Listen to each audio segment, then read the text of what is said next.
Namaskaram to everyone.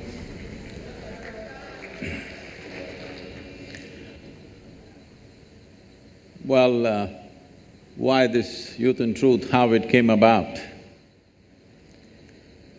In the last 35 years that I've been active with people, this has been a constant refrain. Thousands of people ask me this question, Sadhguru, where were you when I was 20? You have come when I'm 60. If you had come when I was 20, I would have lived like this, I would have done this, I would have done that.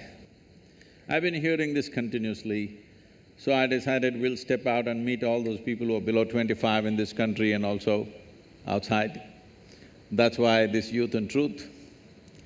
This effort is… see, what we call as life essentially is a combination of certain amount of time and a certain amount of energy. Time is passing for all of us at the same pace. If we sit, it passes, if we stand, it passes, if we do something, it passes, if we laze around, it'll pass, awake, asleep, time is rolling for all of us. Only thing we can really manage is our energies. When you're youth, when you're in that segment of life which is called youth, you're at the peak of your energy. This is something most of the youth will not realize till it passes. That you're at the peak of your energy, life is not going to be the same way as years roll. So when this energy is at its peak, which is the only manageable part of our life, time is not manageable, it just rolls. This is the only manageable part of our life when it is raging at its peak. If we bring a certain level of clarity and balance in our life, this energy could become a phenomenal force in our life. This energy could become a possibility to unfold our genius. When I say our genius, every individual has a certain genius within them. Will they find the necessary atmosphere, necessary attitude, necessary situation within themselves and around themselves to unfold this or not is the only question. Unfortunately, I could be wrong with my percentages, but unfortunately I think not even 1% of the human population manage to really let their genius blossom in their life because they all get concerned with their livelihoods and other stuff. Very few people remain unconcerned and explore the possibility of what can be done at its peak within themselves and around themselves. So it is only 1%. My endeavor is in this generation, if we can raise this to 10%, we will have a brilliant world. We will have a phenomenal process happening in the world because after all, the nation, the world, the society are the products of human genius. Whether we live as a mediocre society or as a brilliant society is not decided by the masses on the street, but a few brilliant minds which come.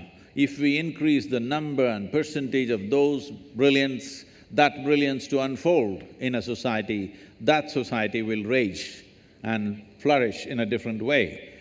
In this culture, that's always been the focus. Always individual genius has been the focus because ultimately that is the determining factor. That is why we are in the universities, seeing how to assist you in this process, not just learning engineering or technology, but how to unfold the greatest technology that we already have, which is human mechanism. Thank you very much for having us here.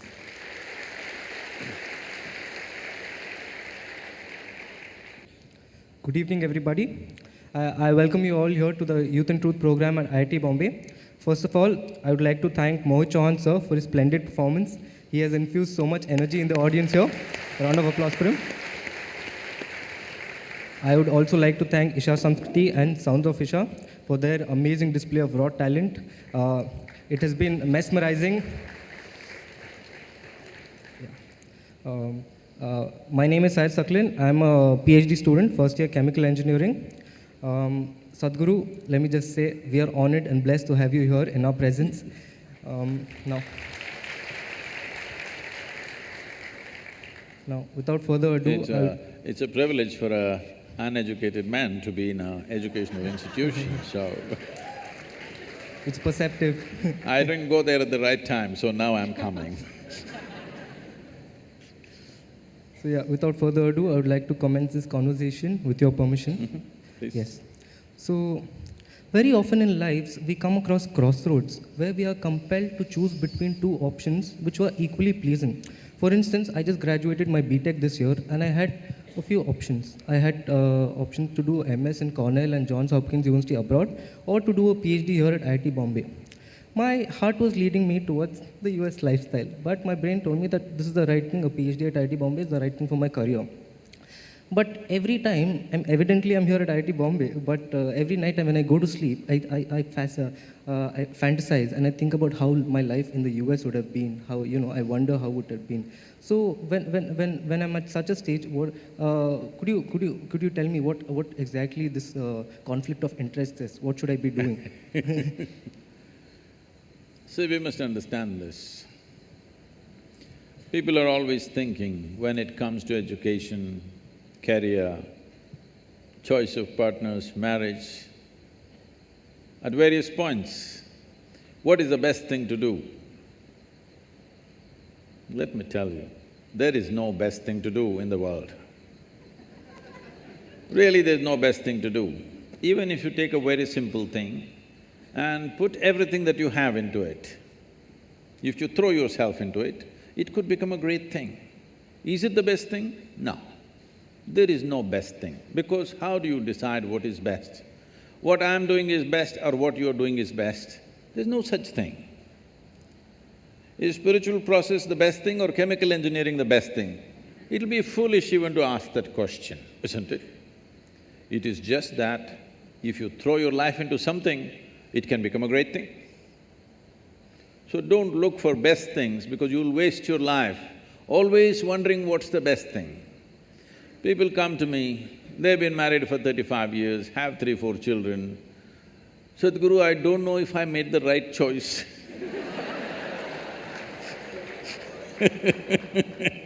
I said, well, it looks like you've not been thinking, you've been acting 4 children. So, till the end of your life, you can go on thinking, what is the best thing, what is the best thing? There is no best thing. Whatever we put our heart and soul into and do it, it's a great thing. It may be a simple thing in somebody else's eyes, but in our experience it's a great thing, and that's what we should do.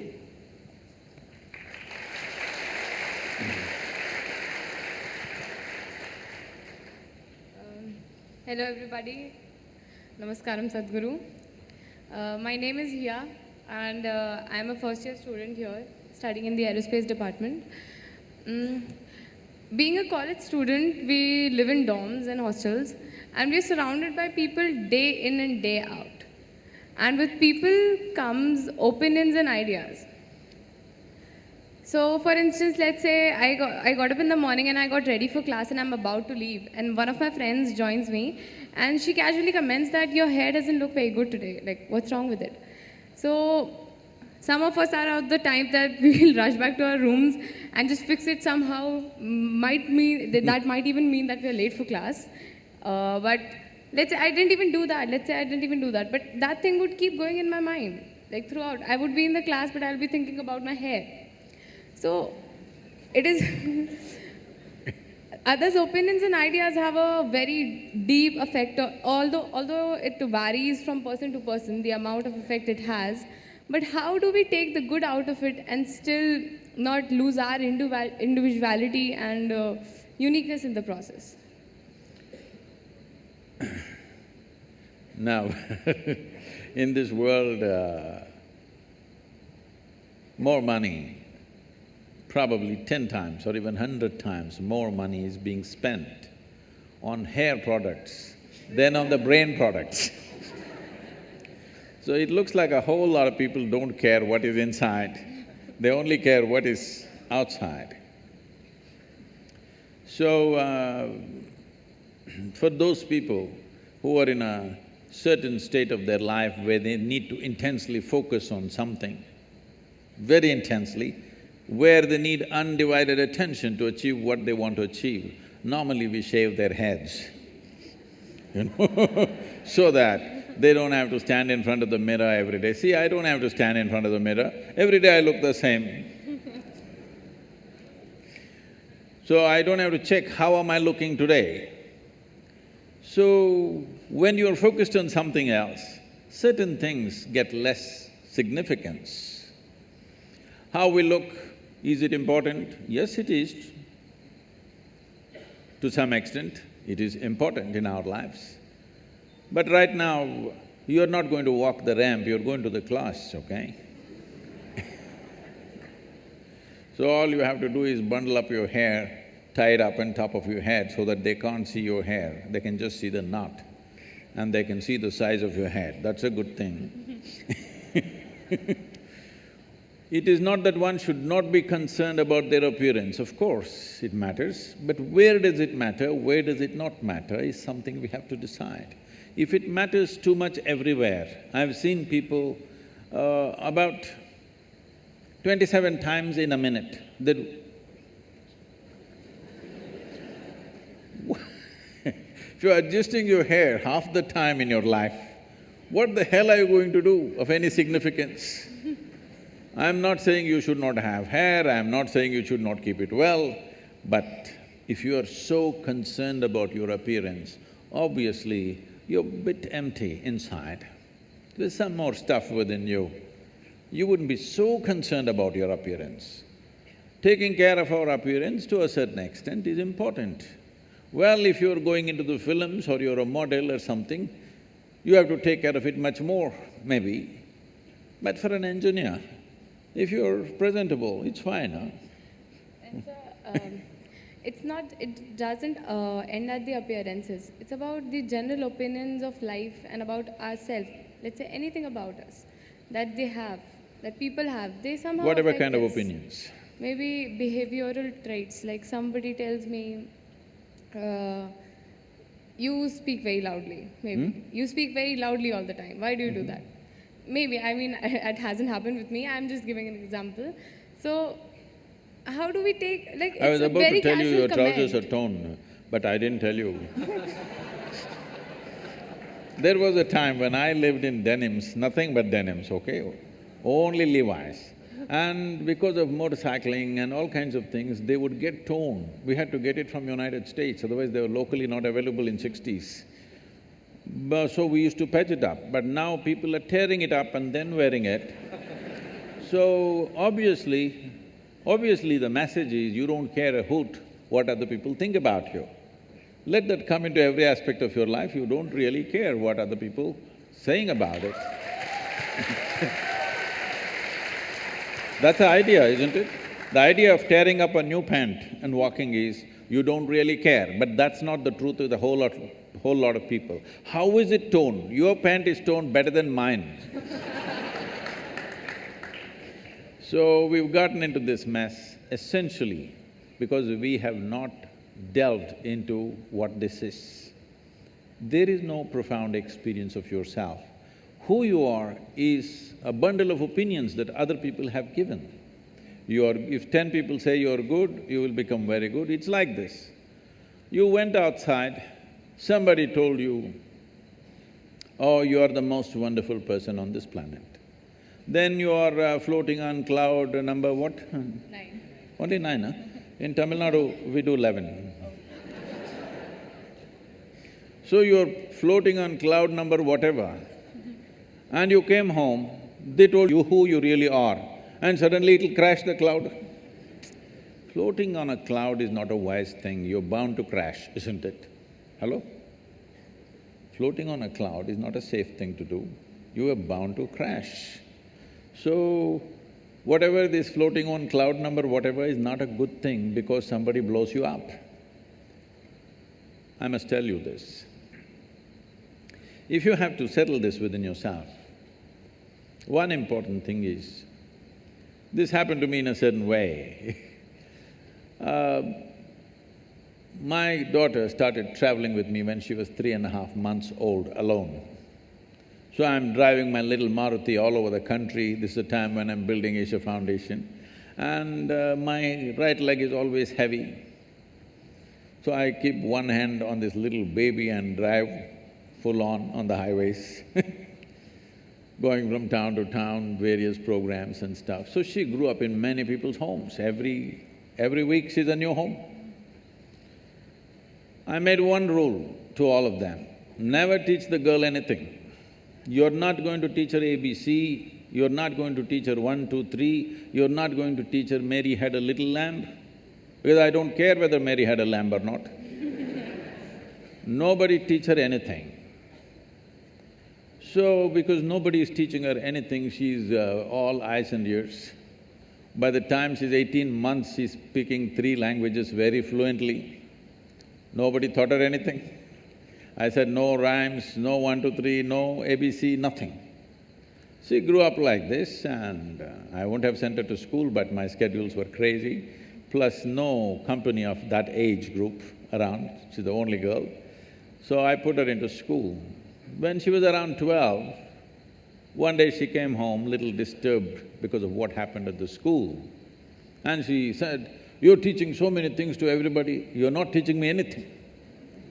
I said, well, I am not known to do these things unsolicited. Now that you've come, we could try something. I said, see, this is all you need to know. You never look down on anybody, nor do you ever look up at anybody. Then she looked at me like this, what about you, kind of thing. I said, see, if you look up to me, you will miss me completely. If you look up to me, what will you do? You'll take my picture and nail it into the wall. You will miss who I am. The value of who I am will be completely missed if you look up to me. You have to just look at me for what I am, for everything that I do, not look up to me. If you look up to me, you know, nailing is all that'll happen. So this is a simple thing, never look down on anybody, never look up to anybody. As simple as it sounds, this means you have no judgment in your head as to what is good, what is bad, what is high, what is low, what is virtue, what is sin. You're willing to look at life just for what it is. If you see life simply for what it is, you will effortlessly navigate through life. All these things will not even be an issue in your life.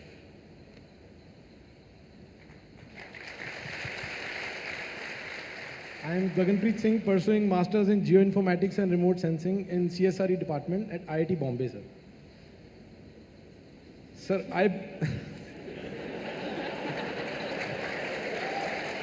Yeah, mugged up. I'm sure this guy's popular out here, huh?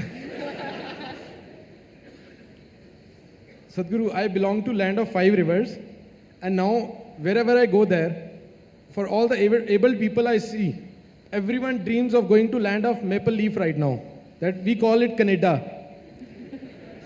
And when I interact with them, they have the one motive, we'll go there, we will earn in dollars and send back and adopt one of the village, build roads, all hospitals, schools. What is harm in it? Then I see soldiers, farmers, social activists, teachers who are working at grassroots level.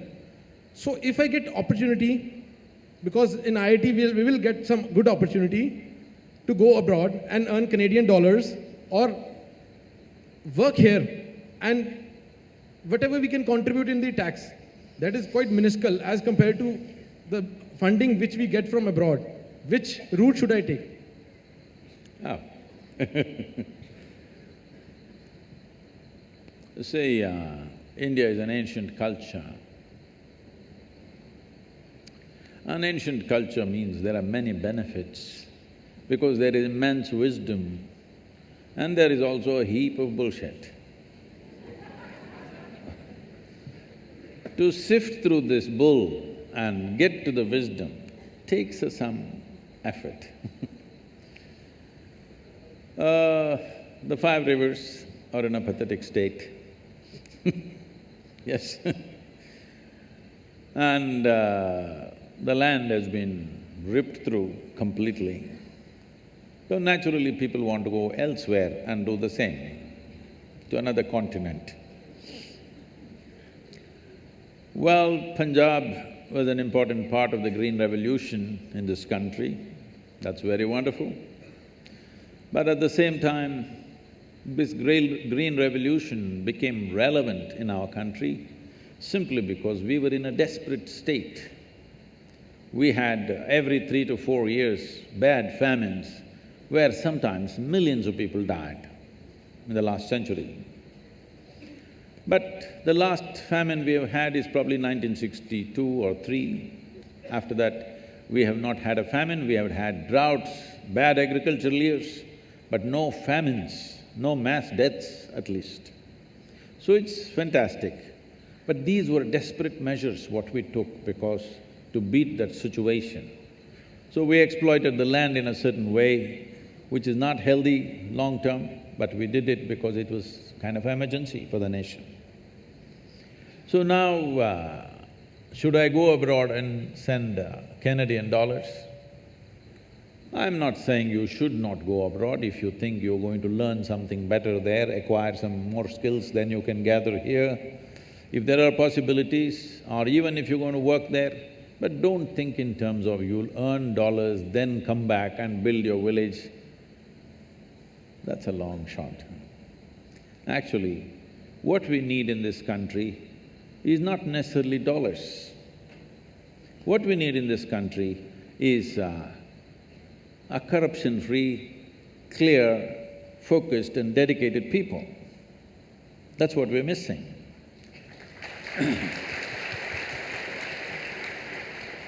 Money is there. We don't really need money from outside, really. It is just that we are constantly busy working against each other at so many levels, okay?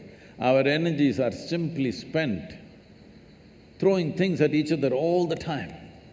If you don't understand what I'm saying, just turn on one of the English news channels and watch in the evening.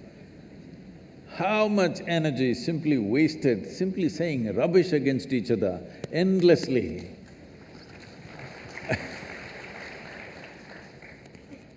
And slowly we are losing all sense of civilization in this argument. We think we are debating. No, we are just shouting abuses at each other and think we are debating. A debate means to explore, to use 2 brains instead of 1 to explore something. That is a debate. Not simply throwing things at each other is not debate. We can as well throw stones at each other. Instead of hurling abuses, at least it'll end soon. So this is going on, immense waste of energy, no cleanliness. When I say no cleanliness, I mean, a whole lot of people are simply innocent of integrity. They're not corrupt, they're just innocent of integrity. They don't know what it is. Because we are a nation who are not controlled by any moral code. Nobody told us, thou shalt not do this or that. Nobody told us. But in this culture, we managed ourselves by constantly stirring up human consciousness in every generation. Well, you also come from the land of gurus, because the idea is to stir up human consciousness rather than give you a set of morals to follow. Because morals can be subverted by anybody, but when it arises within you, it's a natural expression of who you are. So, this has been the process. But over a period of time, because of invasions and occupations, this system of transmitting consciousness or invigorating human consciousness, those systems have largely collapsed. Today, anybody can read half a book, which is considered sacred, can become a guru and do whatever they want, all right? You have a lot of them in land of 5 rivers. Because this system has collapsed, people have not invested their life into knowing something. They're just reading half a book and trying to preach. Reading book and preaching was significant when everybody else was illiterate. Now that literacy has grown, you read a book and tell somebody it doesn't mean a damn thing, they can read it themselves. So this is going to become irrelevant even in a school and college in the coming years as technology develops. Reading a textbook and telling them what it is all about will become irrelevant in the next 10–15 years. So similarly, reading scriptures and telling people what it is has already become pretty irrelevant, because everybody can read and understand better than the preacher, most probably. So this process of what shall I do? Should I go there and send dollars? If you are going there to pursue something, it is fine. If you think there is some form of skill or education or knowledge or even a profession which is not available here, you want to go there, it is fine. But you are going there to make dollars and send it back, please don't waste your life like that. There is so much to be done here. If you have integrity, why I'm focusing on integrity is, this has been a scarce thing. I must tell you this. About 7–8 years ago, I was in the United States and somebody told me, Sadhguru, if you type the word spiritual on the net, every day over 100,000 people are typing the word spiritual. I said, is that so? That many people are typing the word spiritual? Because I never typed that word. I said, type it, let's see what comes. So on the Google, if you type spiritual, first thing that comes up is a spa in Mexico. Second thing that comes up is a call girl in Northern California. She has spiritual sex, spiritual whatever. She knows the SEO, you know. She's used spiritual in 25 different places in her website. So if you say spiritual, she comes up. Then I thought, this is a shame. For thousands of years, anything spiritual means people looked east towards India. So I said, let's open a platform as the spiritual gateway to the world, India. So all the spiritual, whatever nonsense you have, everybody put their official page on one platform. If they want to put more, they'll have to pay, but one page is free for everybody. If the world types out spiritual, this big site will come. And every form of spirituality is there, people can choose where they want to go. And we thought we will bring some kind of a standard, 3 things you must do, 3 things you must not do when people from outside the country come to you. So for the first time, I had never met any spiritual leader in the country. I had never seen them, I had never shared platforms with them, nor I had visited their ashrams. I never had time for those things, I was just busy with what I was doing. For the first time, I made an attempt to meet a lot of people.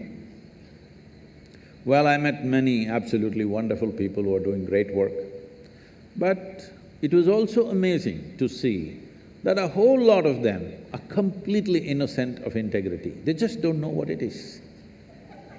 Really, it's incredible.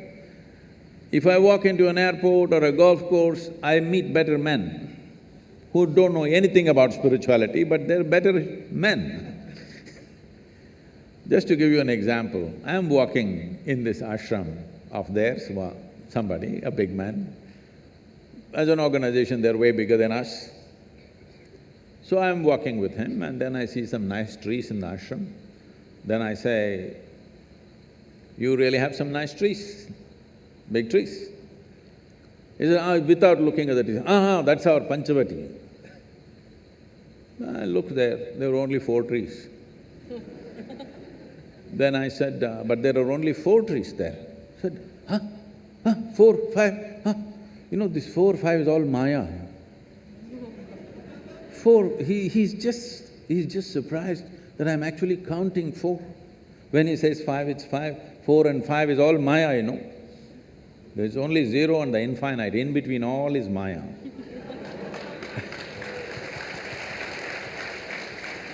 So, whether it is politics or any profession, including spirituality, unfortunately, one ingredient that is really weak in India right now is integrity. If you think you have integrity, please stay in India. We don't want one more to escape. I will say. Sadhguru, I spend lots of time on my phone, ridiculous amounts of time. It helps me with my notes, it keeps me updated with my calendar and connected with the entire world. But the more we depend on it, the more it replaces our menial tasks. Now, technological advances are so steep and rapid that it is predicted that one day humanity will pass through a time period called singularity. It is that time period when machines will be intelligent enough to devise machines which are more intelligent than them. And this will happen recursively. So my question here is, do you think that these technological advances which are happening will ultimately cause mankind's doom? Not necessarily. See, you must understand, 100 years ago, how many things we had to do with our body, and today how many things we have to do with our body has come down 10,000%. What do you think? At least. Because everything had to be done using human muscle. Now, if you press a switch, everything will happen. You have seen in all those period movies, two guys will be standing next to a Maharaja and doing the fan. See, all those guys hanging there.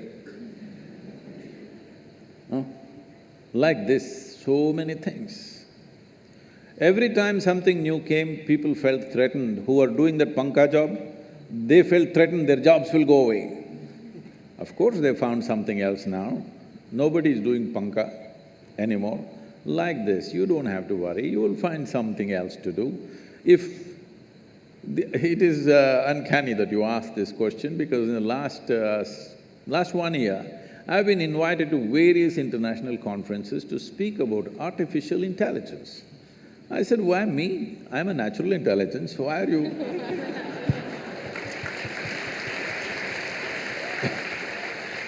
Why are you calling me to speak about artificial intelligence? Their whole thing is, these are all I'm talking about top-level people, scientists and others. Their whole thing is, Sadhguru, if this intelligence unfolds, if AI, they're calling it, we think Air India, but if this AI unfolds, we will all lose our jobs. I said, how fantastic, find an AI like that for me, so that I lose my job and I'll just live. Isn't it fantastic if all of us lose our jobs and we are on a holiday for the rest of our lives? Everything we have to do, if a machine does it, isn't it great that human beings can use their intelligence and time for creating something else altogether, rather than doing menial jobs on a daily basis? If I ask you to go right now and if I ask you to hold panka for me because there's no fan is not working, is it not a waste of your intelligence? Hello? Huh? Yes. It's good for me, but is it not a waste of your life in so many ways? So similarly, it's a waste of life right now that most people are thinking how to earn a living, how to earn a living. God damn it, even an earthworm is earning a living, a grasshopper is earning a living, a bird is earning a living, every other creature is earning a living. With such a big brain, what is a human being concerned about earning a living? It shouldn't even be a thing. But right now, human problem is, it's not about earning a living. You want to earn living like somebody else, then there is no end to your life. You want to earn a living for this life, there's really no problem. I want to live like you, now this is a problem. This is an endless pursuit. This is not going to end at any time. See, the most affluent nations, why does a human being seek affluence? Either an individual or a society. Why do we seek affluence? At the first level, it's a choice of nourishment, that you can eat whatever you want.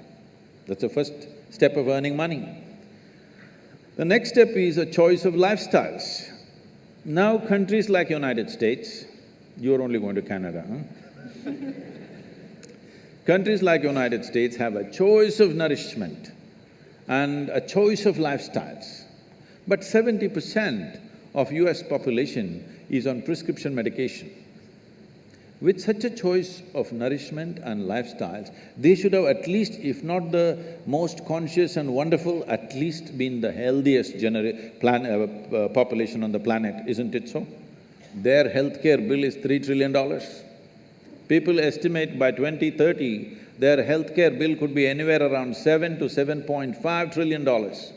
Already it is bigger than our economy. One thing that can sink that nation is the healthcare bill. So, just affluence is not going to help. So when artificial intelligence comes and does all the things that we want to do, that we are no more concerned about earning a living, every human being on this planet, their living is taken care of, I think human genius will unfold. It's a tremendous possibility. Of course, fools who don't know what to do with themselves, they'll bum around, they'll get drunk, they'll get drugged, they'll lie here and there, but a whole lot of humanity will come to terms with it and fire up in a different way. I think it's great times. We don't really have to worry about your phone. Can I tell you a joke? You okay? Yes, go ahead. Because you look serious, Sat. A man came into the office with half his face burnt out. Show me the other side of your face. Okay. Okay. So, his boss asked, "What happened to you? Why is your face burnt up like this?" No, I just took a call. I attended a call. I said, "What? You taking a telephone call will burn your face like this?" "No, I was ironing my clothes." Phone rang. So, right now the problem is not technology. Technology is a tremendous enabler. I remember the time when I was building this foundation, like once in a fortnight or so, I have a telephone call day. When I stop somewhere on the highway, that blue-colored tin box, metal box, you've seen them? STD, local, international, whatever is written on that. So I get into those things and start making hundreds of calls. But today, if I just tell my phone, it calls. Oh, I'm glad technology is advancing, life has become so much easier and better, but some people don't know how to use it, they're always stuck to it. Many people are getting killed using the phones. So many people are getting killed. So the problem is not of technology, the problem is of compulsiveness. So many people are getting killed. See, it is still unfortunate there are so many children and people dying because of malnourishment. We have the highest malnourished population in the world. But more people on this planet die because they don't know when to stop eating. Yes, compulsiveness. Food is not the problem, isn't it? Hello? Is food good for us or no? Hello? Food is good for us, but if you don't know when to… if you start eating, you don't know when to stop eating, then it becomes a serious problem. The same goes for the phone. You start using it, but you don't know when to stop using. So the problem is not technology, the problem is not anything in our lives. Fundamentally, we are living an unconscious life. We are living a compulsive life.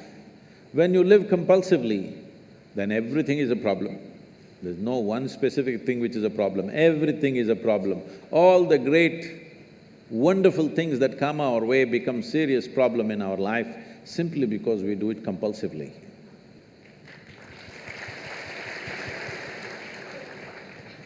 Sir, in the Indian society, when something goes wrong, for let's say someone is not well, so there are three types of people. Ones who go to the hospital, then there are the ones who rush to the temples, and then there are the third ones who rush to the astrologers. So we are actually taught from the beginning that inanimate objects and things around us have the power to control our lives. For example,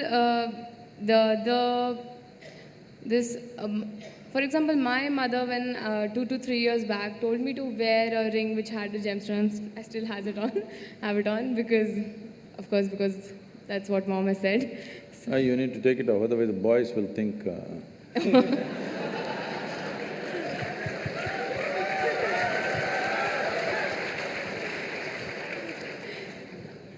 But good luck, you keep it in the pocket. If it's on your finger, they will think you're… So that's another issue to it, but I really do not understand Like, how can an inanimate object control so much going on in my life or in anybody else's? Or can it really do that, rather? See, human life is made in such a way, particularly human life. For all the animals, nature has fixed clear-cut path, what they can do, what they cannot do. Their lives happen between two lines. They cannot go below that, they cannot go above that. Within that they live. That's why they look so sure and certain, and they're peaceful. Once their stomach is full, they're all peaceful. Do you see this? Hello? Are you on talking terms with me or no? Do you see all the animals, once their stomach is full, they are peaceful. But human beings are thinking, or they're being taught that peace is the ultimate goal of life.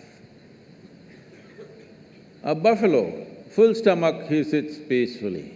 And for you, that is the ultimate goal, what a shame. What a buffalo can do with a stomach full of grass or whatever else he eats, you have to hold it as the ultimate goal. Is it not a shame, I'm asking you? But this is being taught like this, peace is the ultimate goal of your life. But coming to more fundamentals, if you're not peaceful today, can you enjoy your dinner today? No. Can you just enjoy walking down the street? Can you enjoy the company of a few people around you? No. If not ecstatic, at least you must be peaceful to enjoy anything in your life. So I'm asking, should it be the first step in your life or the last step in your life? Such people will only rest in peace. Now, do other things have influence on us, particularly inanimate objects? The gems and the diamonds and things like that, and also the planets. See, the nature of the planet has a certain influence on the life upon it. You will see on full moon days and new moon days, many animals behave in certain specific ways, simply because they're influenced by it. You know the whole ocean is rising. When ocean, which is millions and millions of tons of water, is able to rise, when 72% of your body is water, you think it won't rise at all? It does. So, I don't know if you're conscious of it, but in India, most people are, not only in India, in anywhere, wherever there are mental asylums and things, they are conscious of it. On full moon days and new moon days, people get exaggerated levels of disturbance in their minds. So people think new moon and full moon will cause madness. No, that's not the truth. If you're very loving, full moon day you will become more loving. If you're very joyful, on a full moon day you will become more joyful. If you're a little crazy, you'll get little more crazy. Whatever is your quality gets little hyped on that day. So those who are romantic, they want full moon day. Those who want to meditate, they want full moon day. Those who are a little mad, they don't want full moon day. Essentially, it's hyping things up a little bit. Of course, today there is another kind of textbook science which is going on, which doesn't observe anything except what happens in the laboratory. These people are going on saying, this is all rubbish, this, that. No, if you pay attention to your own body, you will know, without looking up, without looking at the calendar, you will know when is full moon day, when is new moon day, by yourself, simply if you pay sufficient attention to your own system, because it's visible in your system. Certain behavior is there. But with a human being, the problem is, or people seeing it a problem, any possibility, if you do not explore that possibility, in your eyes, it looks like a problem. What is a problem is always a possibility, isn't it? You don't like it? No, if you're not willing to say yes, no, something, you can at least say, what is a problem is always a possibility or no? What is a possibility? If you do not explore it, if you do not realize what is the possibility, it seems like a problem to you. So, do inanimate things have impact on you? Yes, if you allow it, because this is the human predicament that who you are is not determined by nature, it is left open for you. Left open for you means you are the only creature on this planet who's been given the freedom to shape your own life. Is it a small thing?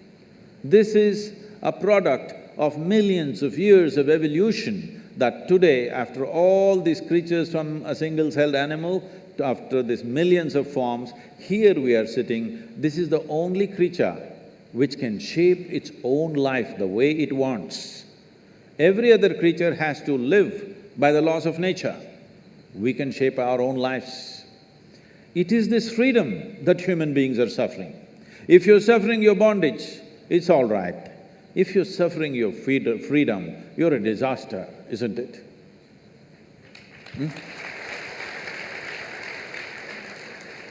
You're suffering your bondages, you're chained to something, you're suffering that, understandable. But you're suffering because you're free.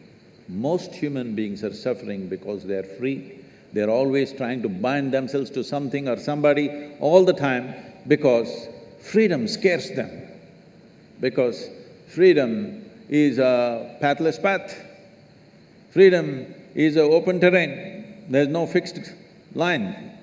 Because there is no fixed pathway, most people feel terrified. But the highest value in human life is freedom, isn't it so? Hello?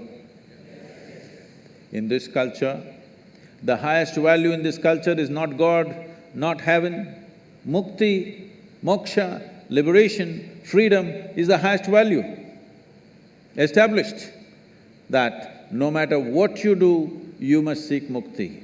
You can do whatever you do with your life, but all that process should be towards your liberation. You must be moving towards higher and higher levels of freedom on a daily basis. Otherwise, your life is not worth it because you're getting entangled with the process of life. Even if you go to heaven, it's an entanglement. See, I'm sure before you joined IIT, you're still keeping Bombay, right? I see. Before you joined IIT, when you have written your whatever entrance tests and stuff, only thing is somehow I want to get in, because it's like heaven, entering heaven. No matter what, I want to get in, that's the only thing I want. After you get in, see how many problems.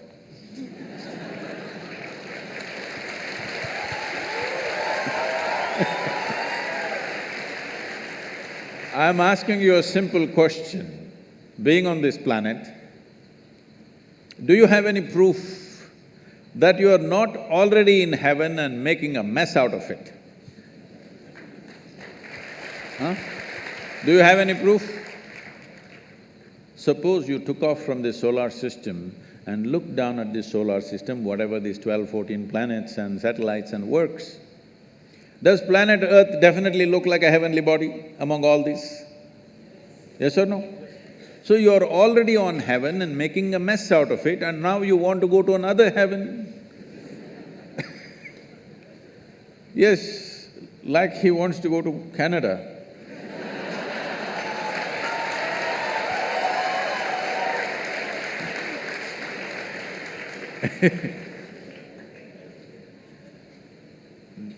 This culture does not value heaven, does not value God, values only freedom. We want to be even free from the creation and the creator.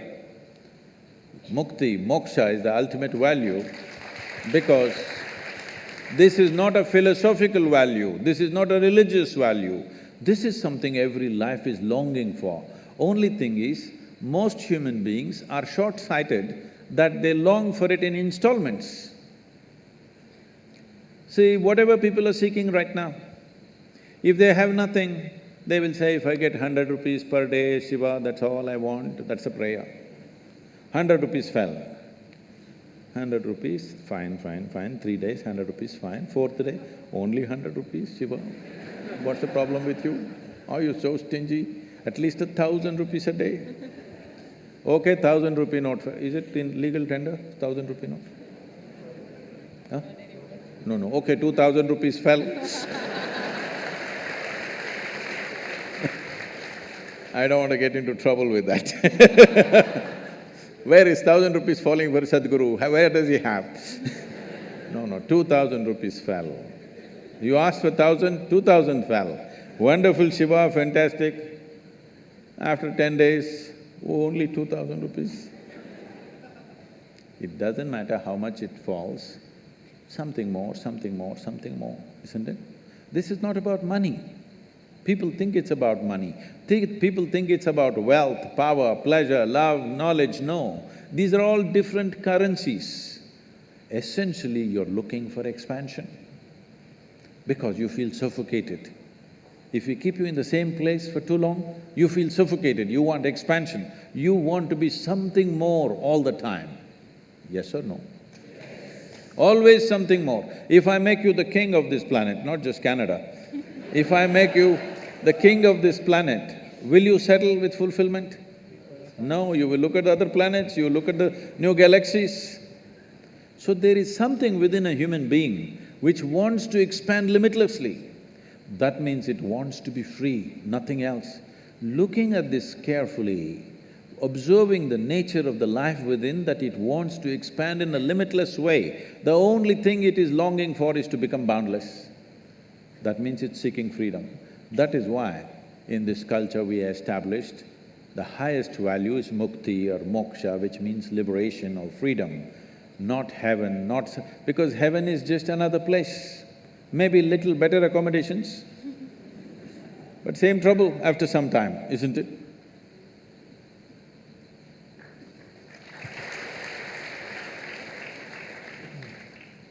Sadhguru, I can proudly say that I am in the top institute of eminence, which we now call heaven, and every student who has come here has burnt himself inside out to come to this place, and that can be said about each and every institute in India. And after coming to this heaven also, our days and nights are same, working very hard to achieve the so-called aim. I want to know, but still, our careers are not assured. We don't know about our career, and we don't know whether our luxurious life of our dreams, whether we will ever achieve. Now, when we say about the other aspect, seeing the politicians, most of them, and rich criminals, most of them, at least almost fifth pass, not more than that, but they and their dependents, all having a assured career. But they don't go to Canada, they go to London. Yeah. They go to London, yeah. And citizenship of London is assured, and at the same time, they are having best of luxuries. So my point is, education and working day and night hard for it, is it worth for this society where we have poorer graduates and richer illiterates? Well, we must understand, literacy is on many different levels. ABC is one kind of literacy. On the street, there is another kind of literacy. In the political sphere, another kind of literacy. In the business world, another kind of literacy. So literacy is not just ABCD. That's a very simplistic way of looking at it. Somebody may not know ABC, but he is very literate with something else. And above all, you come to an Indian Institute of Technology, not for a luxurious life, because of thirst for knowledge, to know, to become competent, to be able to create something, to be able to create something in the world which has not been done till now. Not to somehow amass something at somebody's cost and live somewhere, wherever you think is luxurious. Look at their faces and see. Do they look joyful? Well, they look like they've been fed like pigs, that you can see. But Do they look joyful? Do they look fulfilled? Is there some great energy about them? Do you want to live a life like that? Hello? Do you want to live a life like that? I'm asking. Please don't ever seek a life like that, because all you have in this life is, as I already said in the very beginning, this is just a certain amount of time. Time is going away. Since you sat here, you're about 35 minutes or more than that, an hour closer to your grave right now. You know this? Since you came here. Yes, all of us, yes or no? Mortality is one thing that we've forgotten. That is why we are thinking of all these funny things.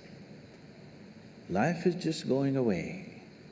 If this second to you, actually minute by minute, you're closer to your grave, it's going to be over. So what will be the most important thing? How profound is your experience of life?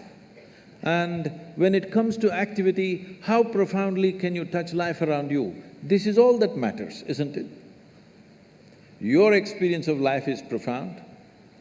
When you sit here, in your experience, this is the most profound experience, because this is all that matters, the intensity and profoundness of your experience. When it comes to activity, what a difference can you make? You may not be thinking like that right now, but think through this. Suppose you cook something. Do you ever? Maggie.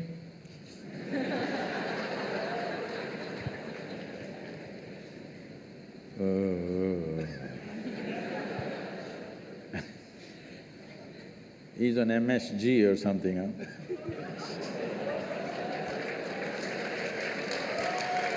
No, not that MSG, I'm just what is that chemical, huh? That's also… Monosodium glutamate. Yeah. So, if you cook something, even if you make Maggi noodles and you gave it to your friend, he eats it, pack, he spits it out. Do you like it? If he eats and says, "This is fantastic," then you say, "Oh, nice." Because for even doing the 2-minute job, it's 2 minutes, right? The ad says it's 2 minutes, I don't know how long it takes, huh? That's a myth, it's not 2 minutes. Even for the 2-minute job, you want to touch that somebody's life. If that guy spat it out, that's the last time you're going to give him those noodles. That saves his life, that's another matter. So if you build something, let's say you built a hall, people look at this and say, "Oh my God, terrible," and nobody wants to come into this hall. You want to build such a hall? No, you want people to come and say, "Wow." Yes? You want to write a book that nobody reads? Huh? No? You want to make a movie that nobody wants to see? No. You want people to see and walk out with tears in their eyes? Yes or no? When you do something, you must understand this. Human activity is meaningful only in some way we touch another life. How many lives is the question? You heard of Richard Bach? No. As a generation, you never read Richard Bach? Nobody? Oh, I'm surprised. In our generation, there was nobody who did not read Richard Bach. Please look him up. Richard Bach wrote a book called Illusions, another one called Jonathan Livingstone Seagull. It's all about flying, his entire life. I was supposed to fly with him 3 years ago, but at the age of 74, he was flying a small plane and he had an accident and broke some 16 bones in his body. So after that, he's not flying. So, his entire life was about flight, and all his books are about flight and how flight relates to our life.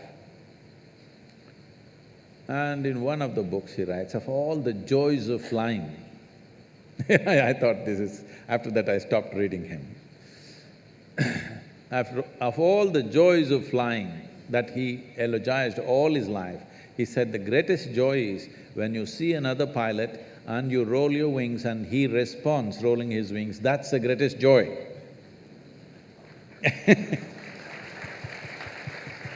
After living an absolutely adventurous life, this is the greatest joy, because touching another life always is like that. Whether it's music or dance or cooking or writing a book or building something, everything is because it touches another life, it matters, isn't it?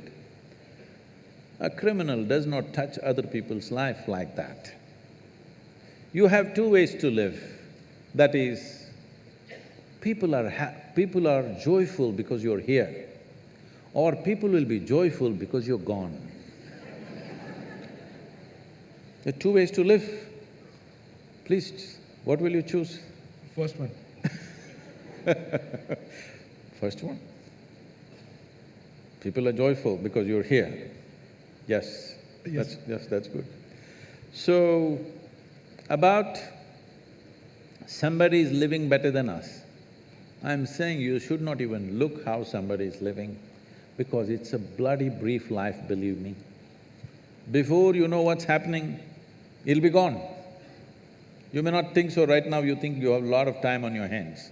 But if you intensely get involved in something, before you know what is happening, life will be gone.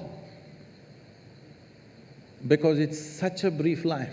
Have you noticed on a particular day, if you're very intense and joyfully involved in something, 24 hours just pass off like a minute? Is it so? Another day you're a little depressed and looking around at everybody. That day, 24 hours feel like a eon. So time is a very relative experience. Only miserable people will have a long life, because in misery, time stretches itself. But if you're living an intense and exuberant life, poof, it'll be gone. 100 years will be gone like that. Shall I bless you with a long life? No. Even if you live to be 100, it should feel like you lived for 2 days. And that's how it will be. That is how it will be if you focus on creating something worthwhile.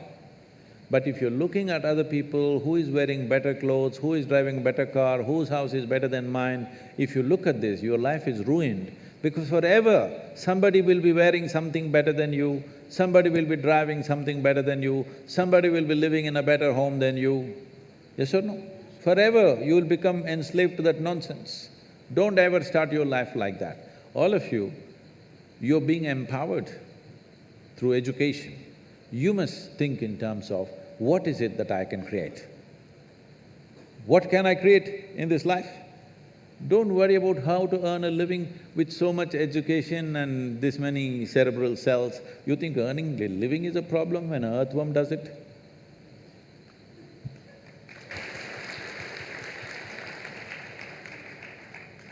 The Youth and Truth program has such wide and intense coverage nationally and internationally that social media has been buzzing and flooded with questions. We have the difficult job handpicking some of the questions. So, Sadhguru, with your permission, I'd like to convey the questions to you. So, one Pradeep asks, we are often reprimanded for using swear words. It is nowadays used as colloquial slang. What is the big deal with using slang words when I casually use it without intent? See, this happened. A nice Catholic girl got married and went. After 3 days, she called her mother and said, "Mama, I can't be here with this guy. All the time he's using 4-letter words." Then the mother asked, "What kind of 4-letter words is he using?" She said, "He's talking about cook, clean, wash, iron."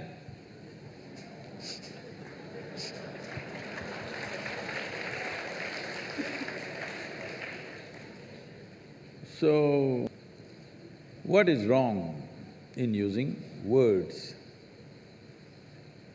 Essentially, what you're calling as swear words is largely today, we have our own swear words, which are very generic to our languages, and some are vulgar, some suggest certain intentions, some refer to our families, and and some are just simply poking fun at each other, kind. But largely your swear words in English language that you use today are essentially picked up from America. It's either toilet or bedroom, okay? I must tell you this. This is way back, many years ago. A guest came from Australia. I'm talking about nearly 40 years ago. A guest came from Australia and I'm supposed to take this person around in Mysore. You know, Mysore is a touristy place. You're from Bangalore, huh? It's a touristy place, there are many places to see, so I'm taking this person on my motorcycle. If I ride hard, I hear in my ears, shit. Then I think, what? If I brake, shit. They see something beautiful, shit.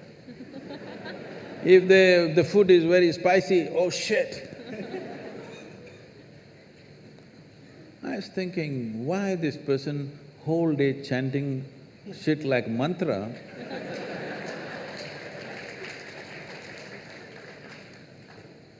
I thought maybe constipated, trying to invoke.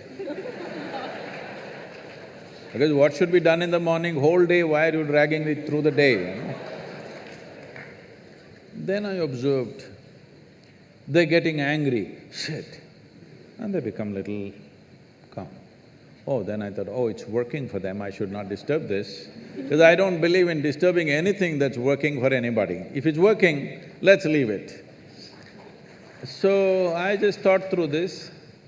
See, we have looked at the whole science of uttering sounds in a powerful manner, what it can do to your consciousness, what it can do to your body, what it can do to invigorate your energy, many aspects of this.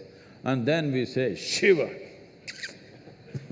With the necessary preparation, if I make you utter this one sound, you don't have to believe in any god or anything, just the sound. It'll blow your brains out. I can show you this. Then I thought, shit, Shiv. Oh, we arrived at it scientifically, they somehow got it.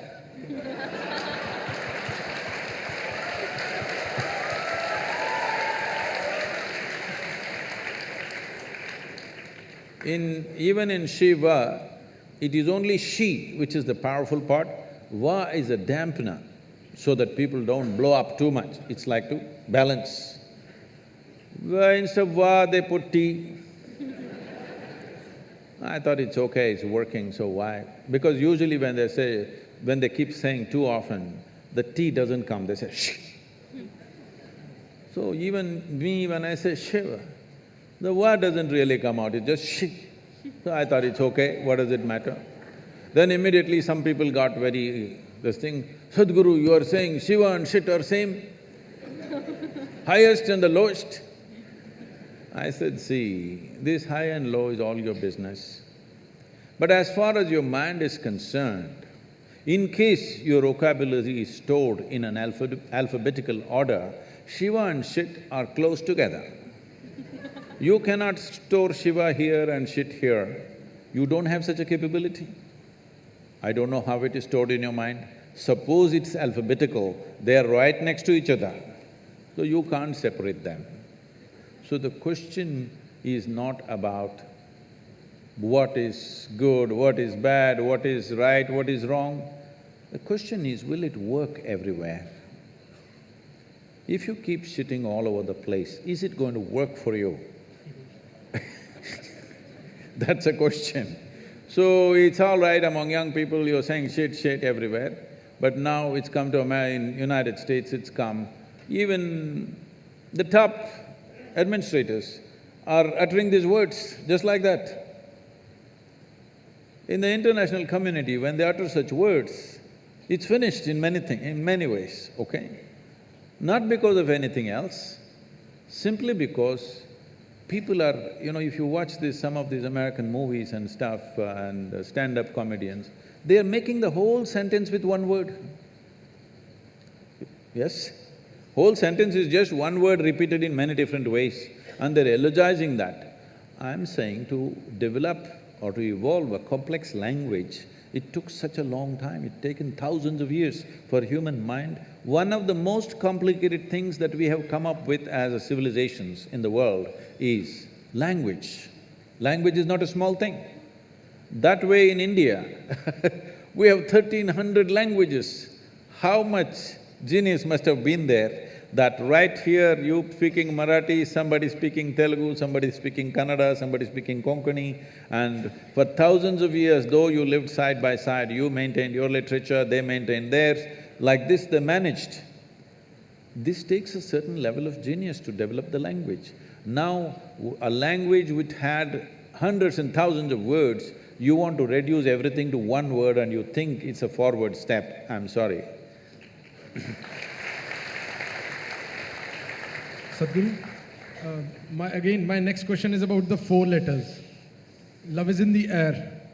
When Hey, what's happening out here? when people say that they are in love, they think they are in unconditional love. But still, in most of the cases, it's not working. It doesn't lead to happiness.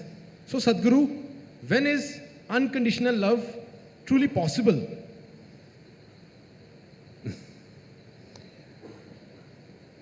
When you say love, your experience of love means you feel certain sweetness of emotion within yourself. Either by looking at this person or this person or this person, we don't know who stimulates this in you. It doesn't matter who helped you, but essentially it happened within you, isn't it? Yes? Did it happen only within you or was it in the air? I'm trying to clear this air. Combination of both. Really? It was in the air? No, it only happened within you. Maybe what was happening within you was so exuberant, you saw it everywhere. You're in love, you thought the flowers bloomed for you, the birds are singing for you, the clouds are moving for you. Huh? All right, I don't want to destroy all the romance, okay? But essentially it's happening within you. It's wonderful that you're experiencing such sweetness of emotion, stimulated by somebody. You are using the other person as a key to open up an experience within you, essentially. I'm asking you, why are you using a key when there is no lock, when there is no door, when there's no any kind of barrier? It is just that you are a push-start machine. You know what's a push-start machine? If you have owned an Ambassador 25 years ago, always you parked it on a gradient like this, because morning, 2 people have to push it. If you park it like this, nobody will come, your family will not come out of the house. If it's like this, somebody will come and push it. Now all the cars are self-start, many of them remote start. What does it mean? Technological upgradation. You are an institute of technology, all right?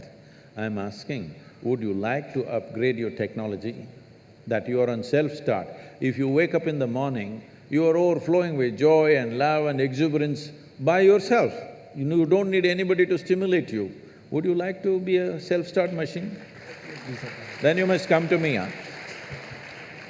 Whoever is right now doing the love in the air, it's fine with them, you don't have to tell them anything, you say, all right, it's okay.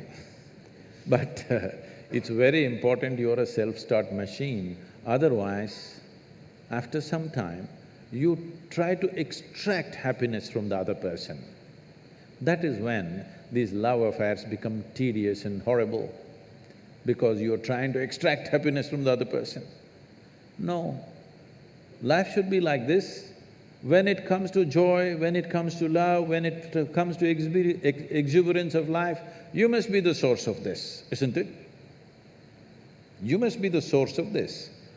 Well, other things are shared in life. There are 2 ways to enter into a relationship. One way is because you want to extract something from somebody.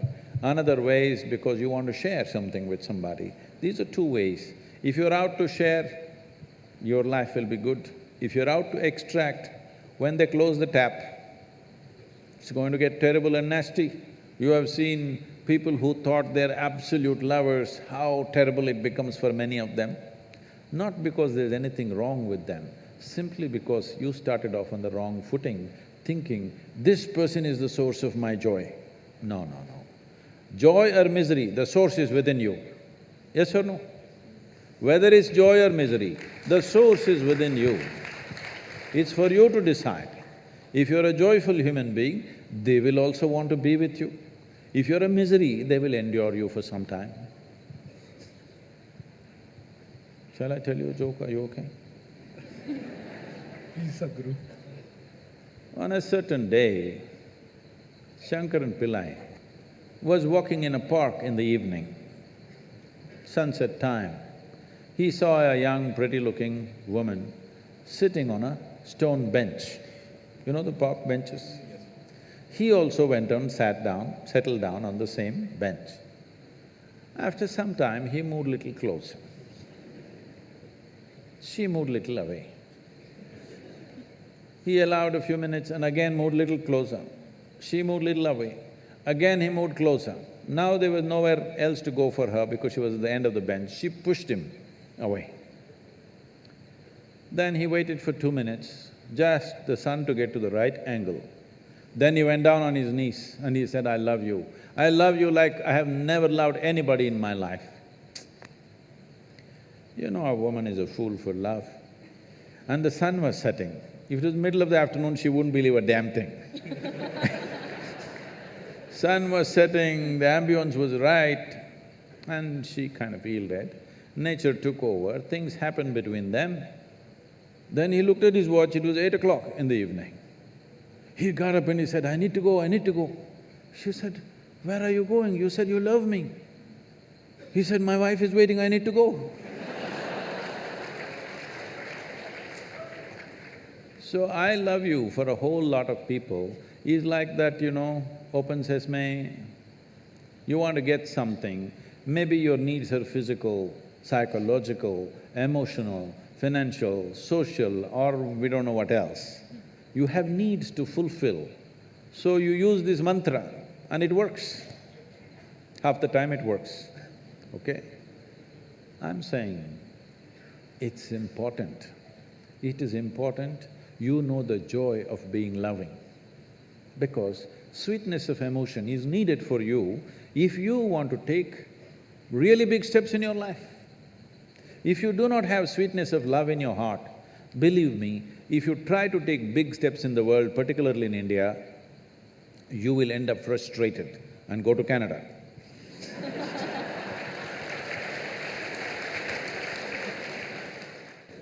In Canada, you meet only moose in most of the countries, so it's okay. So now I would like to open the forum to the audience so that if they have any questions, they can ask Sadhguru directly. So let's start with the audience questions for now. Sadhguru, namaskaram. Myself, Pratiti Sarkar. I'm a PhD student here in IIT. Sadhguru, every time we have some submission, me and my friends would plan in advance and we would try to stick to it. But somehow, ultimately it happens that we end up finishing it in the very last minute. So before I used to think like why I wasn't starting it early or why I couldn't finish it early. But then I realized that almost everyone around me is doing the same thing and everyone is procrastinating. So my question is then, what's the reason? Why do we knowingly procrastinate? See, the longing that you had when you wanted to get into the institute, you have not maintained that longing. Please sit down, it's okay. You have not maintained that same level of longing. How badly you wanted to get in. If you maintain the same level of longing, you would prepone everything that you're doing.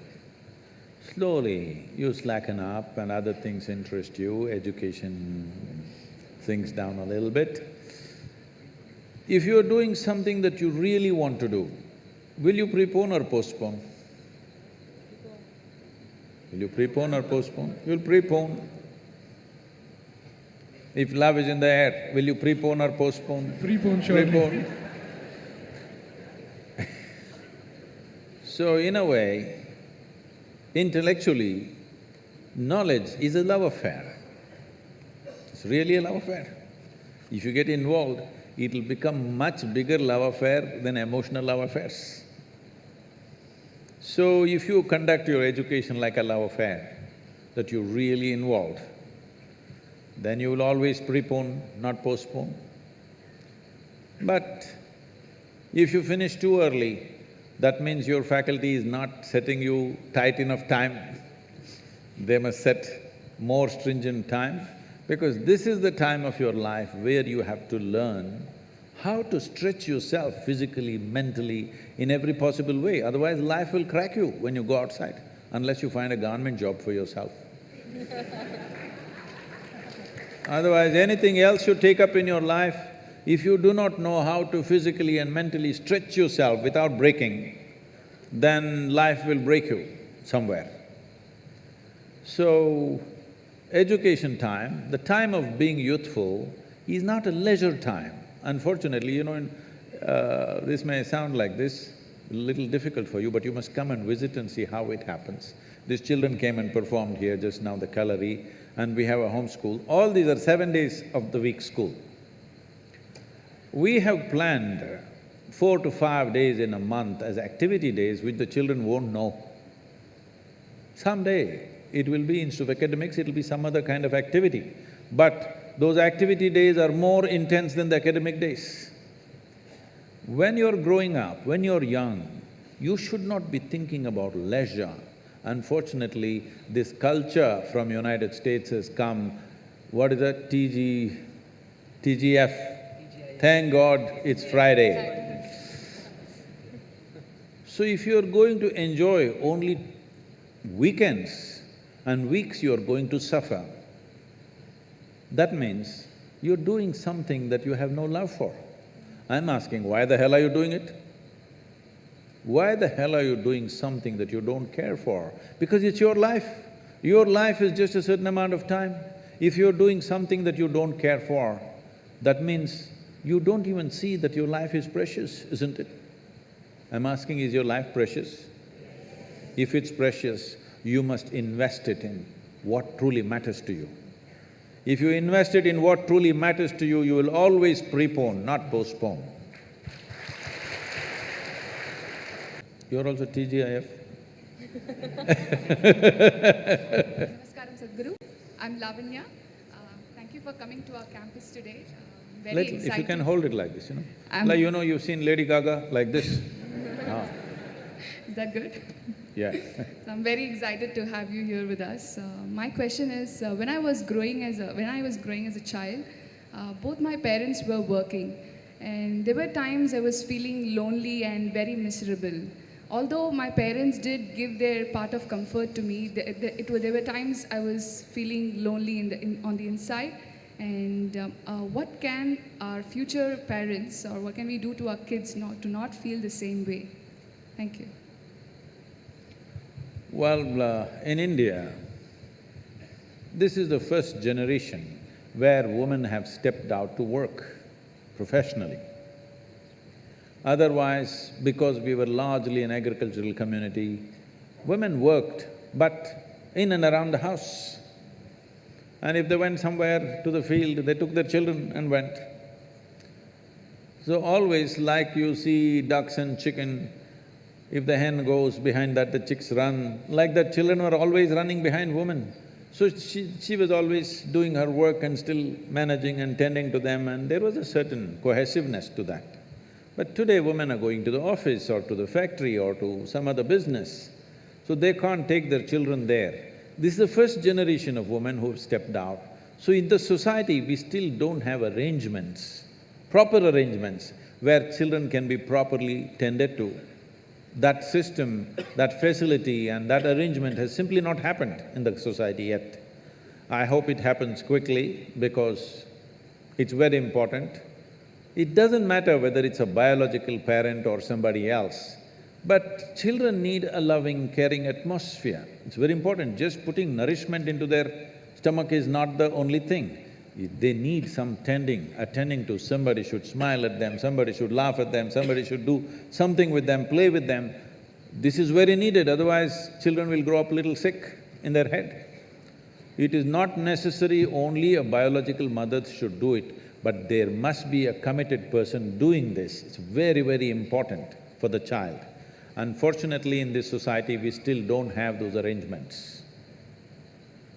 Namaskaram, Sadhguru. I want to know that when a student steps into college, all of a sudden he or she gets access to a huge amount of pornographic material, which so far was off limits for him or her. And in the process, he or she enjoys that, and as we said, he or she experiences heaven on earth. But and we even have nicknames for those people who overdo it. They masturbate. We overdo it sometimes. So how do we know how much of that is good or bad? And so can we have the truth about masturbation? Oh, looks like a popular question, huh?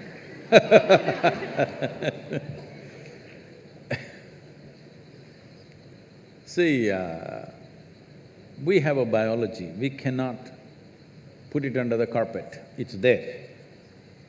It's best we address it for what it is. But right now the problem in the world is because certain religious institutions in the world took this attitude that the very biology of the human being is wrong, because of this, culture started hiding it under the carpet. Well, in this culture we never had it, but after the British came and left, we became more prudish than the British. But before that, if you look at our temples, all the outside temple art is all pornographic, if that's what you want to call it. But we don't call it pornographic, we are only talking about the various dimensions of human biology. Because we don't see it as wrong, but we see it as the periphery of life. If you stay there only, you will stay on the physical dimension forever, you will not explore anything else. So in the temple, always it's the periphery. You are supposed to look at that and understand it's the periphery of life and try to make an attempt to go deeper, but at the same time not to be in denial of it. Not to glorify it or not to be in denial of it is the most important thing. But in your college, watching these things on the whatever, your internet or whatever, people tell me that somebody told me, I don't know if these percentages are correct. When I was asking, what is the content? I was trying to understand the internet and its content. What is the real content on the internet? They're telling me, you should know, they're telling me 70% of the content on the internet is pornography. Is it so? Is it so? You must be the expert.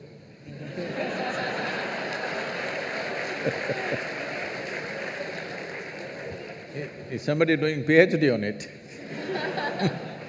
They told me 70%. I said 70% is unreasonable and sick levels of pornography.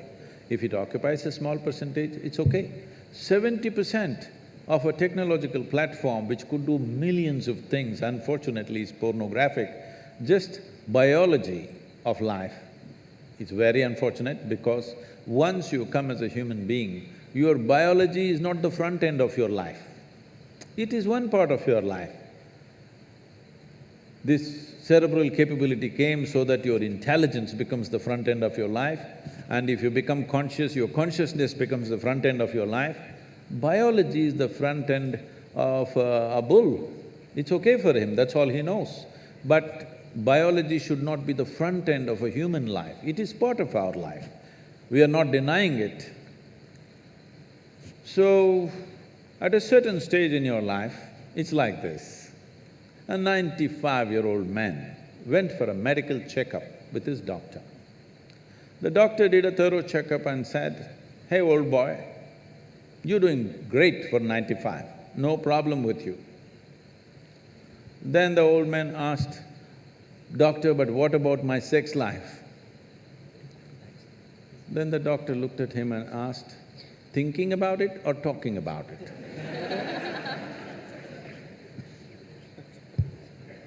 So at different stages of life, there are some times you only think about it and talk about it, there are some times you indulge in it.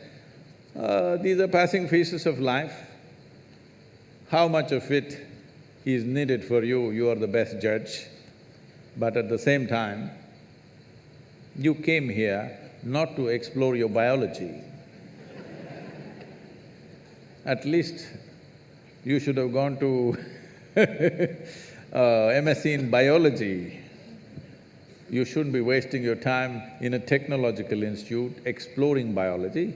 Does it mean to say you don't have biology, you don't have biological needs? You have, it's fine, but it must be on the periphery. It should not become the core of your life because it will reduce you in the sense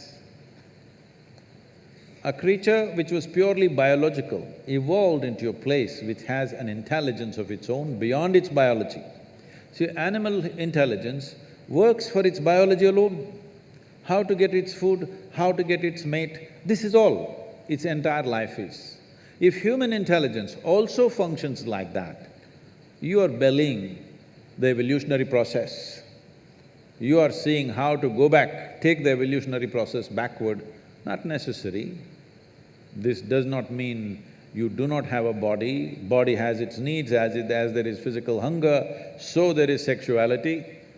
You have to address it in some way, but to what extent is your choice, but definitely it should not be the front end of your life because you're rolling back evolutionary scheme of putting your intelligence and consciousness in the front. Instead of that, you're putting your biology in the front.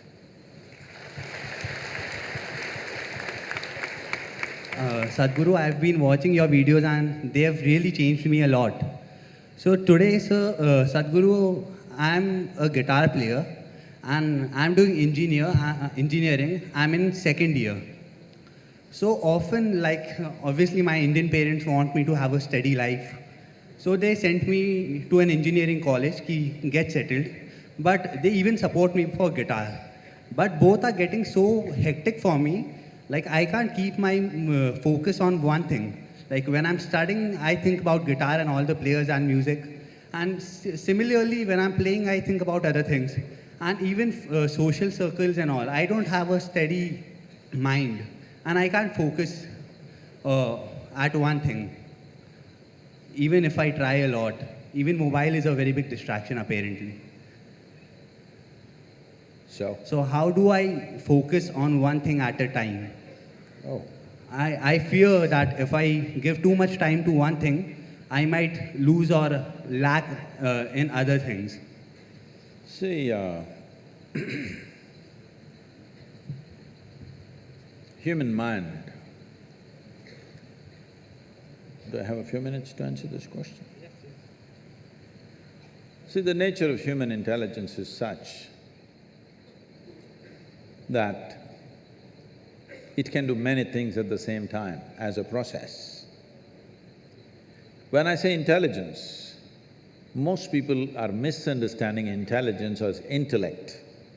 Intellect is your thought process. Thought is just one dimension of your intelligence. Thought is only happening because of the data that you have gathered in your mind. You cannot think about anything for which you have no data, isn't it so? Isn't it so? Isn't it so? Yes. You're getting sleepy? Because usually we put children to sleep at 8. So, human intelligence is made like this. In the yogic way of looking at life, we look at human intelligence as 16 parts. Out of these 16 parts, we can, for the sake of understanding, we can see it as 4 segments. These 4 segments are buddhi, ahankara, manas and chitta. Buddhi means the intellect. Intellect, when it comes to your intellect, would you like a sharp intellect or a dull intellect? You must choose, I'm going to bless you right now. Sharp intellect. So obviously, intellect is a cutting instrument. It's like a knife. It's a scalpel. It's good for cutting. If you want to dissect something, you need a good, sharp intellect. But suppose you want to sew something, all you have is a knife. If you sew with a knife, you know what'll happen?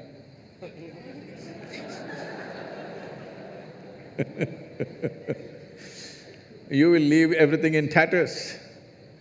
But right now, this is the way we are going about because our education systems are focused just purely intellectual basis. This is a cutting instrument. If I want to really know you, shall I dissect you? Hello? I want to know you, so shall I dissect you? Well, some of you in your maybe pre-university studies, you dissected a frog and you were very excited how the heart was beating. The frog was not excited, believe me. It was looking at you, what's wrong with you? Yes or no? So, intellect is a certain instrument. It is a cutting instrument. It can be used for certain aspects of life. But unfortunately, we are using it all pervasive because other dimensions of intelligence have not even been touched. The next dimension of intelligence is called identity. The next dimension of the mind is called identity or the ahankara.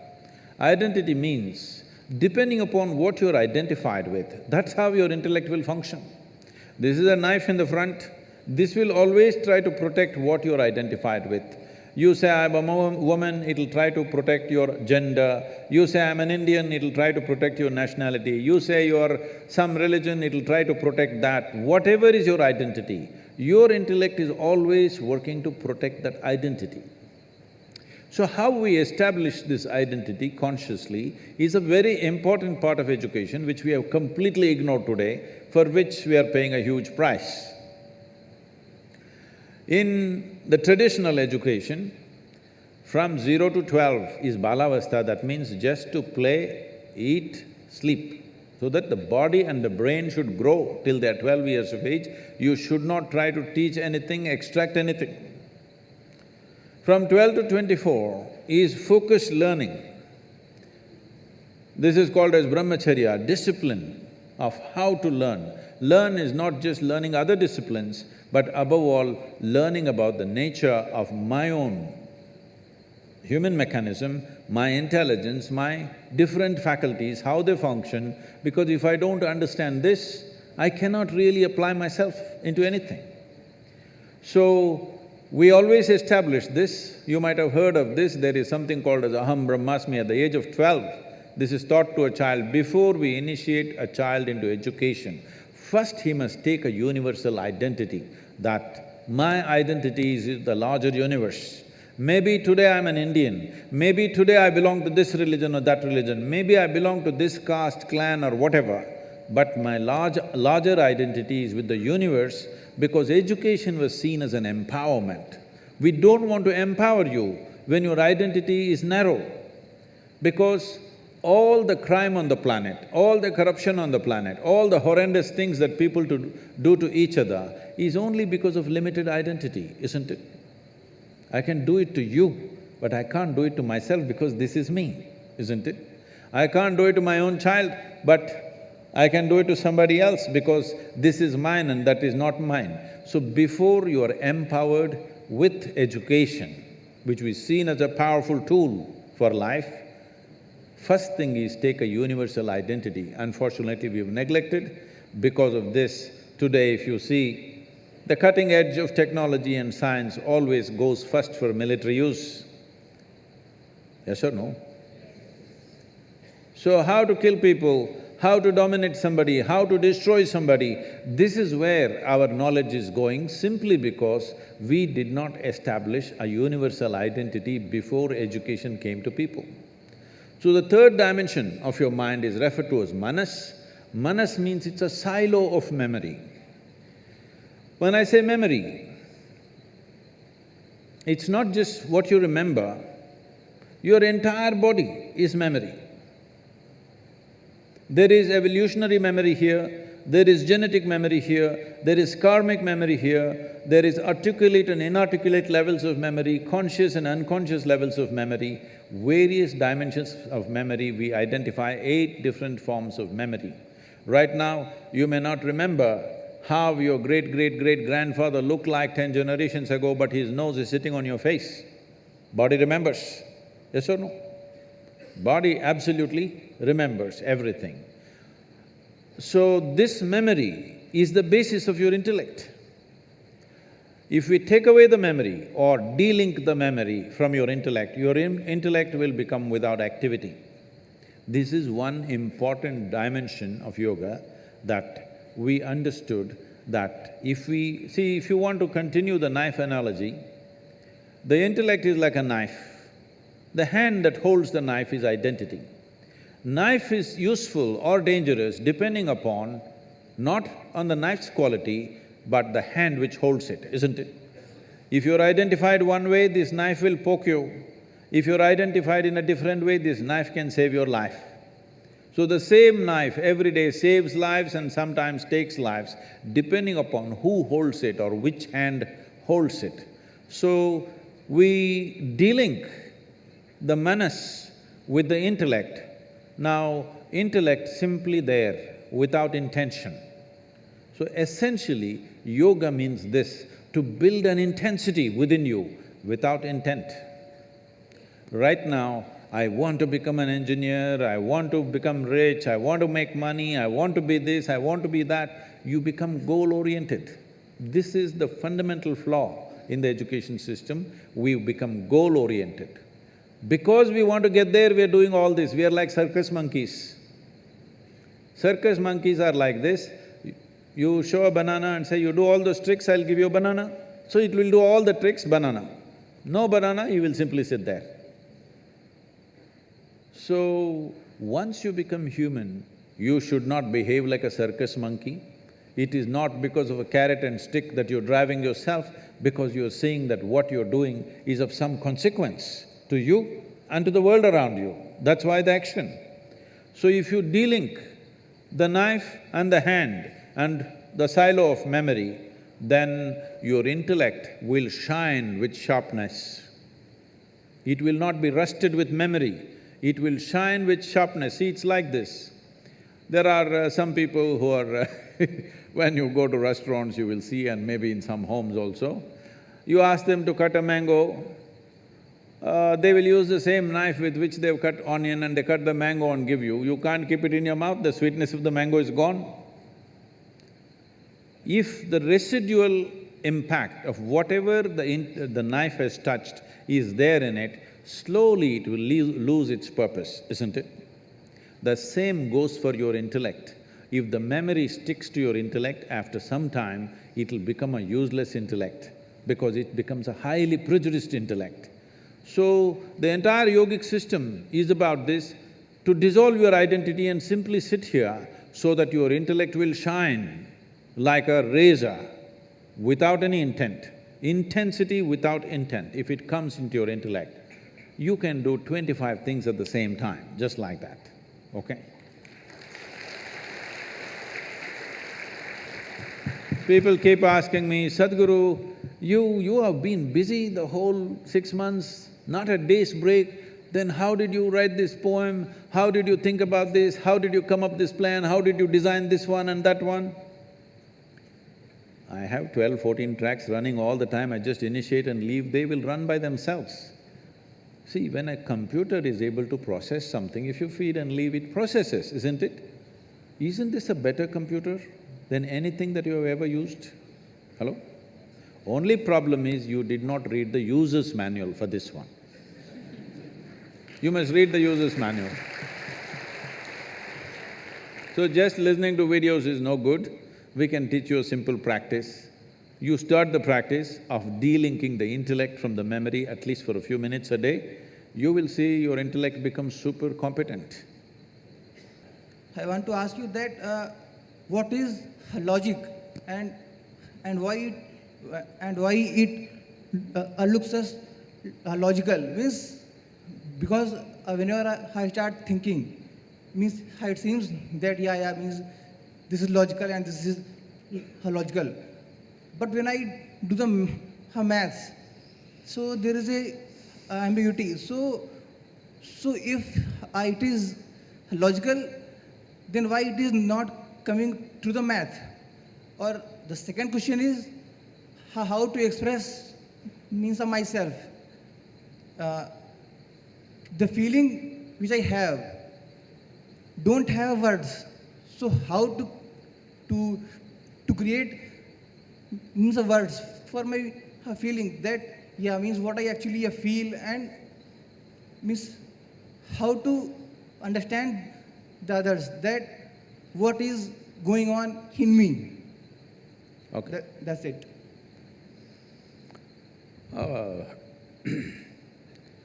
See, whether somebody else understands what's happening within me or not is not the issue. Whether I perceive what's happening within me or not is the main issue. Whether this person understands me or not is his problem. The question is, what's happening within me, is it clear to me? This is the important thing. If it's clear to me, whether I find words for it or not, doesn't matter. About logical and illogical and the mathematics, even the mathematics is only logical to a certain point. That is why they came up with calculus, it's quite illogical. Yes or no? So because they want to explore dimensions of existence which don't all fall into simple logic, that is why we came up with mathematics or the type of mathematics that we are doing right now, which is not really logically correct, but it articulates certain aspects of the existence. So, instead of worrying about what is logical, what is illogical, life is absolutely illogical. Material is logical. So only handling material aspects of life, we have to be perfectly logical. When it comes to other dimensions of life, it's not logical. And in fact, all the most beautiful aspects of your life are not logical. If you try to logically find expression to every dimension of your life, you will feel silly. Suppose you fall in love with somebody and you write it in prose, you will look stupid. But you write in poetry, suddenly it's beautiful, because poetry allows illogical expression, prose does not allow illogical expression. So you cannot do illogic in arithmetic or geometry, but trigonometry is there, illogical. So, in every sphere of life, people have understood that logic has its limits and they have found ways to explore life through means which are not necessarily 100% logical. Your logic fits into this life perfectly well, but don't try to fit the life into logic, it doesn't fit. Thanks for giving me this opportunity. I want to ask that when we are roaming on the street, even the dog also not happy and we are also not happy. Please hold this little closer to you, yeah. It's quite safe. Mother Nature gives us a brain, but we are responsible for everything, to take care of plant, birds, but we are not taking care, even we are not happy for ourselves and not we are keeping happy to the Mother Nature. So what we have done for our life means it's our responsibility. Mother Nature give to a responsibility to a human, to us, to take care of everything. But we are not taking care and not even we are happy. Okay. Thank you. I don't know where you saw an unhappy dog, it must be a Mumbai dog.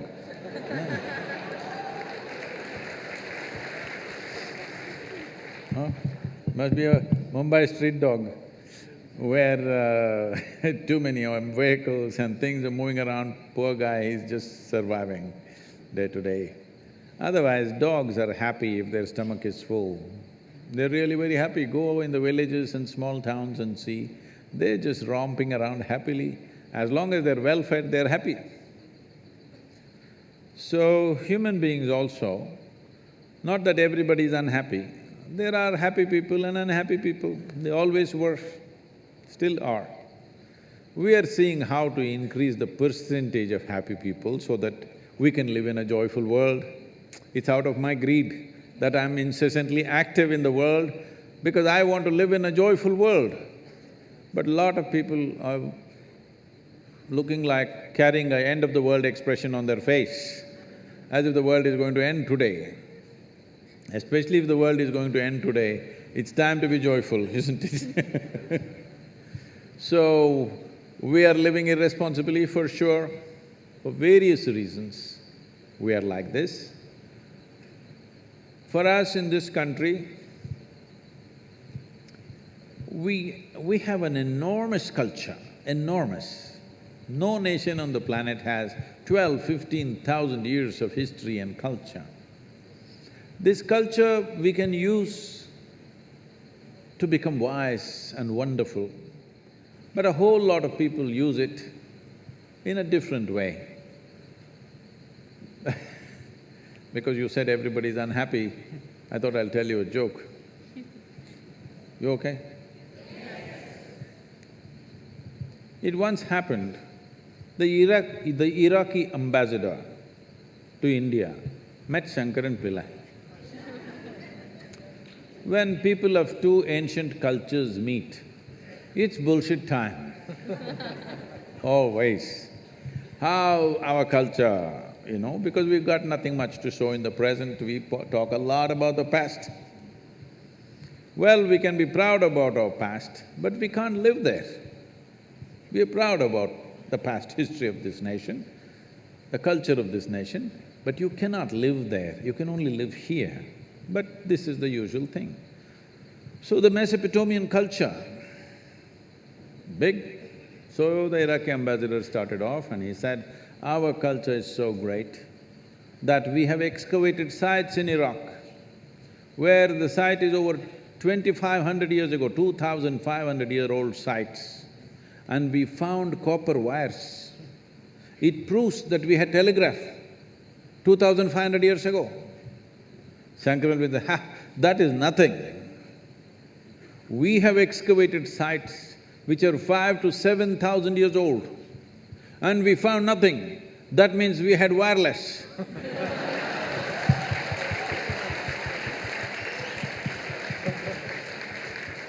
Because we are engaged in debates like this, we are not taking care of many immediate things that we need to take care of, how to keep our street clean, how to keep our city clean, how to see that everybody is fed well.